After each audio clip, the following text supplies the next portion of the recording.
and 50 seconds left in the second overtime to break the 72-72 tie.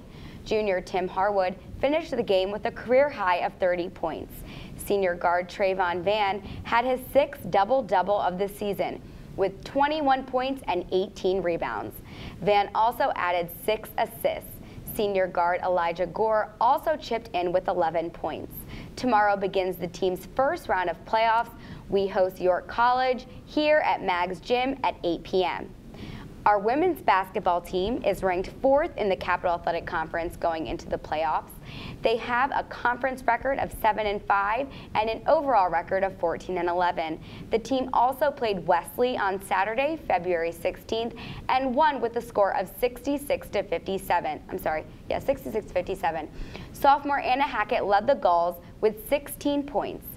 Hackett now has surpassed 750 points this season.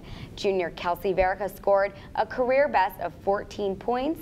Courtney McManus had 12 points, 4 assists, and 3 rebounds. Julia McLaughlin had 10 points and 3 steals. The women's team plays at home tomorrow for their first playoff game at 6 p.m. against 5th seed St. Mary's. So come support both our men's and women's basketball teams tomorrow.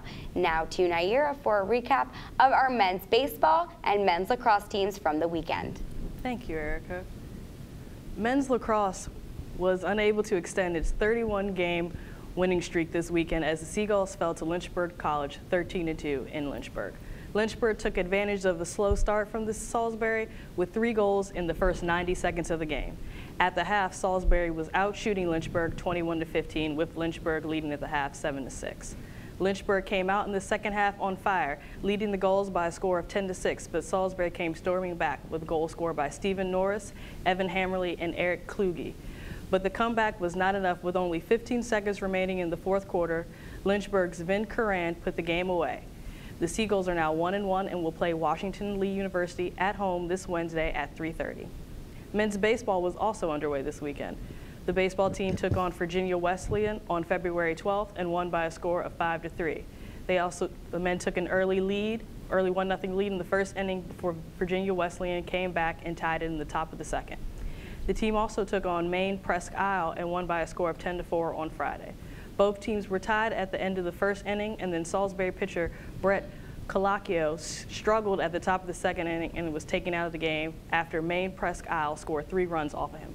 Pitcher Dan Feen relieved Calacchio and shut down the Owls, and Salisbury scored 5 runs in the bottom of the second and did not look back. The baseball team will take on Virginia Wesleyan again tomorrow at 2 o'clock away. Now on to Erica for our next question segment. All right, this past week, paraplegic Olympic sprinter Oscar Pistorius was accused of shooting and killing his model girlfriend, Reva Stenkamp. What are your thoughts on the alleged crime? It's weird. It is very strange. It's very tragic just because I know he was a figure to a lot of paraplegic athletes, especially because he competed in the Olympics in London this summer with the able-bodied athletes, and he made it through semifinals. I don't think he made it to finals, but I mean, it is very odd, though, as Naira said, that a lot of hazy details and whatnot. But and they said, what I believe a few months prior to the incident, he was out to dinner with friends, and somebody allegedly it was a friend's gun that he was just like looking at, and it said they accidentally caught on his jacket or pants, and it like almost shot one of his friends at dinner's foot. Yeah. So it's like this weird alleged, like he accidentally, so I feel like they're trying to pose it this like accident, and they said they thought she was an intruder, is what they're trying to pose it as. It's like OJ all over again, an iconic sports figure that so many people look up to and are like, he was an icon for, you know, the paraplegics, like being able to compete with, I guess you could say normal, I don't want to say normal, but able-bodied people. So, I mean, it's sad that it happened, and we'll see what happens. I know that they got a tweet that he tweeted a couple months ago, something about he paranoid about robbers intruding into his house, and that he was going to go battle mode or something, and Yeah. that they're trying to link it to that too. But I know it also said that neighbors heard them fighting earlier that evening, so he couldn't have walked in, fought with her, and then thought it was an intruder. And it was Valentine's Day. Like, Apparently she had something planned and it went that's horribly so wrong. terrible. That's It's sad. tragic. It's a tragic day.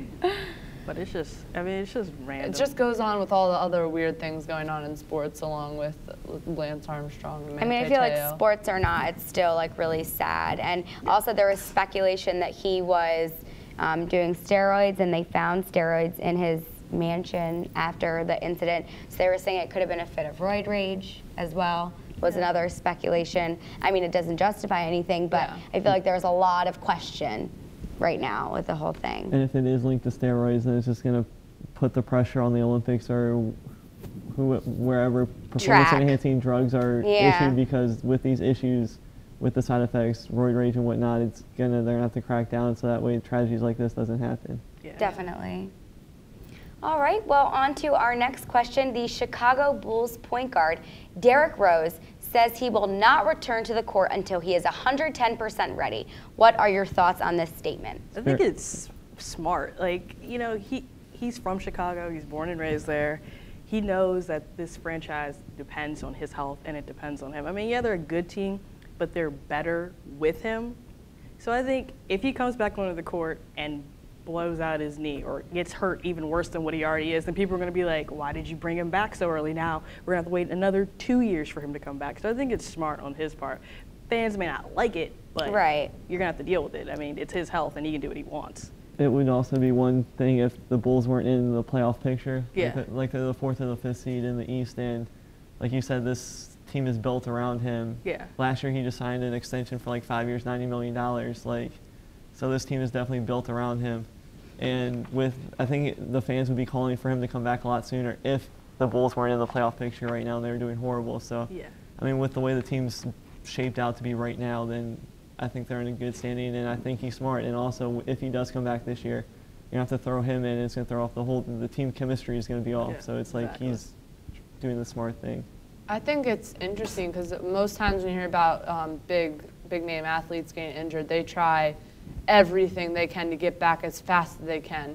I know, I promise I'm not being biased, but the only two examples I can think of are Terrell Suggs and Ray Lewis this year, coming back after a torn Achilles tendon and a torn triceps. They both came back earlier than anyone had expected, and fortunately for them, everything worked out. and Then you look whatnot. at RG3, who Yeah. never But recovered exactly, and continued trying to play exactly. through it, and then unfortunately didn't make it through. They say he can come back, but they're But- hoping for week 1. But Yeah, well, we'll see. I guess like the RG3 thing, it's kind of like everybody's kind of like pushing him, and I think it was They Mike are, Shanahan. and I Mike feel like- Shanahan should have said, "You're hurt, you Right. can't come in." So I think that was. I mean, RG3 is 22, so he's gonna be like, "I want to go play." I Oh, mean, yeah. Plus, football's a different, little bit of more of a different mentality than Sure, basketball yeah. is. Basketball, they're more prissy than football players. are They a don't get little bit. tackled. They get a little, shove, and it's like, Foul. But, Yeah. yeah, I think it's a really smart decision on his part. The Bulls are gonna be better off with him. 10 plus years down Yeah. the road if he's healthy and he's fine. So.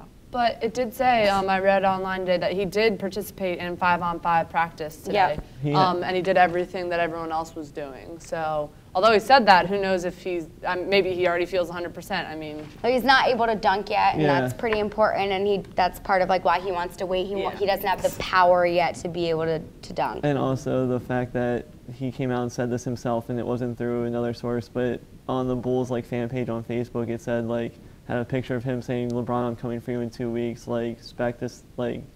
Expecting him to be back, and they've been early reports saying Christmas. I'm glad that he's taking his time, because that's the worst thing you can do is come back too early.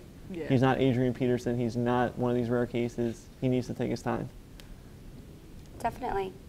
All right, on to our next question. LeBron James disagrees with Michael Jordan's comments about choosing Kobe over LeBron because he has more rings. Do championships really matter? Yes and no.